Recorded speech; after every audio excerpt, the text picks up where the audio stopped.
SP ma'am के सामने ये विश्वास दिलाएं, अपनी अपनी सीट पे खड़े होकर सारे मेंबर साहिबान खड़े होकर अपनी अपनी सीटों पे विश्वास दिलाएंगे कि जो नशा बेचता है हम उनकी शनाख्त नहीं करेंगे। नमस्कार, मैं हूं प्रमोद और आप देखना शुरू कर चुके हैं दी सड़कनामा.com। तस्वीरें आपको सिरसा जिले के गांव मौजगढ़ की दिखा रहे हैं, जहां पर डबवाली की एसपी जसलीन कौर पहुंची है और उनका स्वागत किया जा रहा है गांव के सरपंच प्रिंस बिश्नोई की ओर से। और हम आपको बता दें कि आज यहां पर नशे से ग्रस्त जो युवा हैं उनके लिए एक कैंप लगाया जा रहा है और इस नशा मुक्ति कैंप में नशा पीड़ितों के लिए दवा दी जाएगी, इसके साथ साथ उनकी लिस्ट बनाई जाएगी, उसके बाद उनको मुख्य धारा में लाया जाएगा। और हम आपको बता दें कि मौजगढ़ गांव को नशा मुक्त करने के लिए गांव के सरपंच ने एक बड़ा फैसला लिया है। गांव के सरपंच ने एसपी के सामने कहा कि गांव की पंचायत ना ही उन ऐसे युवाओं की शिनाख्त करेगी और ना ही ऐसे युवाओं की जमानत करवाएगी। इस फैसले को एसपी ने भी एक सराहनीय कदम बताया और उन्होंने कहा कि डबवाली को नशा मुक्त करना उनका लक्ष्य है। इसके लिए गांव-गांव जाकर के ये मुहिम चलाई जा रही है। वहीं गांव के युवाओं को नशा न करने की शपथ भी एसपी की ओर से दिलाई गई। गांव के जो युवा हैं जो नशे की गर्त में चले गए थे, वो जो मुख्य धारे में आए हैं, उनको भी गाँव में सम्मानित किया गया। वहीं गांव के आरएमपी डॉक्टर और मेडिकल संचालकों ने भी एसपी से कहा कि इस मुहिम में वो उनका साथ देंगे। गांव के सरपंच प्रिंस बिश्नोई ने कहा कि कभी गांव मौजगढ़ मौज के नाम से जाना जाता था, लेकिन अब हालात खराब हो गई है और उसे जल्द सुधारा जाएगा। साथियों, अपने गांव मौजगढ़ का नाम बहुत अच्छा है, मौजगढ़। आज से 30-40 साल पहले जब यहाँ पर कोई बातचीत होती थी आसपास के गांवों में, तो ये कहा जाता था कि मौजगढ़ बहुत शरीफ गांव है। यहाँ से 2 किलोमीटर लखुआना गांव पड़ता है। उनकी डेली कंप्लेंट पुलिस स्टेशन में जाती थी और वहाँ पर रोज कुछ ना कुछ मतलब एक आपराधिकजनक या ऐसी कोई वारदातें होती थी। लेकिन जो ये नशा, इस नशे ने इस मौजगढ़ को जो ग्रस्त किया, और अब मेरे को उम्मीद जगी है और मेरे नौजवान और मेरे बुजुर्गों को और हम सबको एक उम्मीद, एक नई ऊर्जा, नई दिशा अभी अंदरली आत्मा से हुण लगन लगी है कि साडे मानयोग जेडे एसपी साहब जो इन्हां दी टीम ते आपा सारा ने साथ देना है। आ समाज आ जिन्ना अज अपने सारे परिवार वालों अज बैठे हैं ते आपा जिन्ने मैंबर साहिबान है, आपा आपदे वार्ड दे विच एक आपा आपदियां कमेटियां बनाउणियां ते जेड़ा बच्चा अज नहीं आ पाया डर दे मारे ओनू भी मोटिवेट करना है ते आपा विश्वास दिवाना है अपने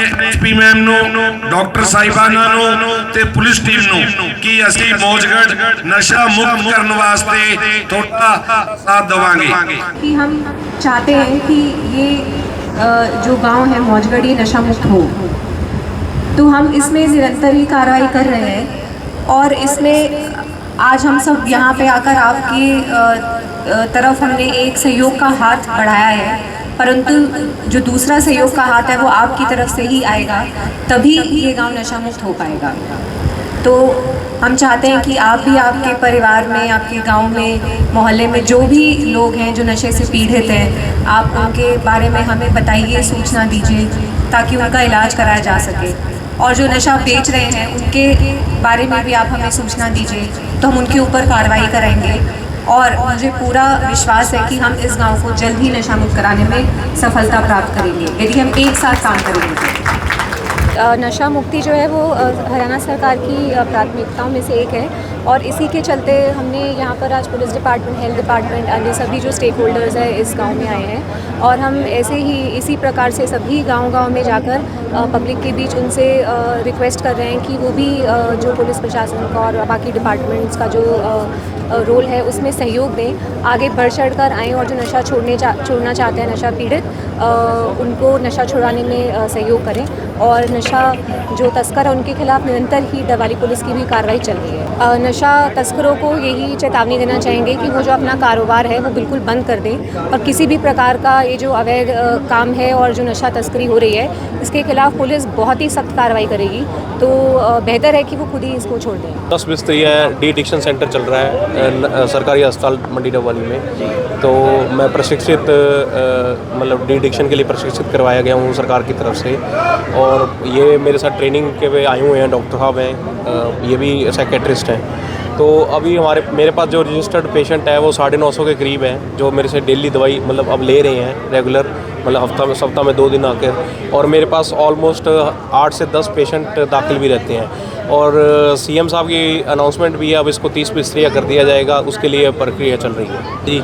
तो अभी जो नशा चल रहा है, मतलब अलग अलग प्रकार का नशा चल रहा है, जैसे जैसे मिलता है। लेकिन मतलब शुरुआत होती है जब हम उनसे हिस्ट्री लेते हैं, तो वो कहते हैं कि हम पहले पोस्ट खा रहे थे, अफीम खा रहे थे, वो अफीम और पोस्ट मिलनी बंद हुई, उससे सख्ती हुई तो गोलियों पे आ गए, गोलियां नहीं मिलती तो फिर हम चिट्टा का सेवन करने लगी। लेकिन वही है कि चिट्टा लेके वो कम मात्रा में ज़्यादा असर करता है, इसलिए वो उस पर शिफ्ट होने लगे। लेकिन जब हम उसकी दवाई दे रहे हैं तो काफ़ी मतलब इसी पे रुक गए हैं। मेरे कोशिश कर रहे हैं कि भी आगे भी और रुक जाएं। मतलब 3-4 सालों से हमारा गांव बहुत ज़्यादा ग्रस्त हो गया था, लेकिन अब आम जन में जब घर घर में पुकार होने लग जाए और जब खाकी का एक खौफ और खाकी वर्दी भी साथ देने लग जाए समाज में, तो जब दोनों का कॉम्बिनेशन बनेगा तो अवश्य ये नशा इस गांव से दूर जाएगा। तो आज जो मतलब इनके जो व्यू थे और जो डॉक्टरों के और जो आम जन के जो इन 4-5 दिनों में जो यहाँ के सप्लायर थे उनके ऊपर जो मतलब एक रेड वगैरह दी गई है, और जो बच्चे घरों में से खुद आए हैं भी हमारे को दवाई लेना चाह रहे हैं सरपंच साहब, कोई मेंबर साहब के पास, तो निकलने की पूरी उम्मीद है कि मेरा मौजगढ़ वाकई मौज में आ जाए जी। तो कितने के युवा हैं जो इसकी चपेट में है और अब क्या लग रहा है कि अब नशा मुक्त हो पाएगा? मेरे 30 बच्चे तो चिट्टे के अंदर मतलब जो इंजेक्ट में सम्मिलित हैं, और 450 से 500 जो ये सिग्नेचर गोली है, पेंटागन है, तो मतलब ये इन ਮੈਡੀਸਿਨੋਂ से ग्रस्त है। बहुत ਵਧੀਆ ਉਪਰਾਲਾ ਹੈ ਜੀ, ਕਿਉਂਕਿ ਪਿੰਡ ਦਾ ਮੁੱਖ ਬੰਦਾ ਜਦੋਂ ਅੱਗੇ ਲੱਗ ਜਾਂਦਾ ਨਾ ਜੀ ਇਹੋ ਜਿਹੇ ਕੰਮ 'ਚ, ਤਾਂ ਆਮ ਜਨਤਾ ਨੂੰ ਮਗਰ ਲੱਗਣਾ ਬਹੁਤ ਸੌਖਾ ਹੈ।